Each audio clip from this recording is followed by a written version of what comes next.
आज काय स्पेशल? तर आज स्पेशल आहे अमृतासम चव असणारी गुलाबी गुलाबी सोलकढी. आपण करूया सोलकढीला सुरुवात. हा एक नारळ किसून घेतलेला आहे.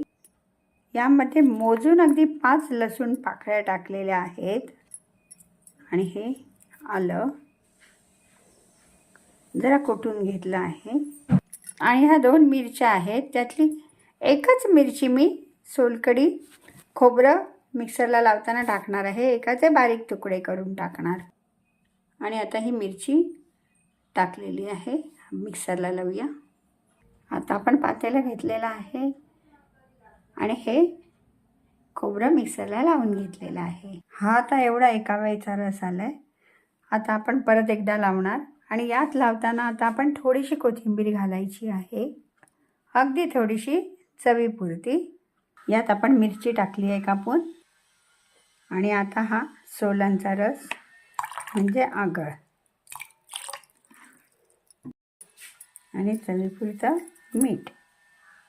आणि आता ह्याला छान गुलाबी रंग आलेला आहे.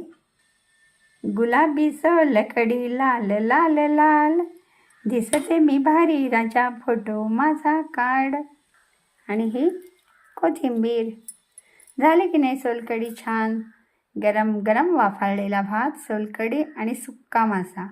खूप छान कॉम्बिनेशन. आपण पण असं जेवून बघा. कोकणाचं सुंदर फील आपणाला येईल.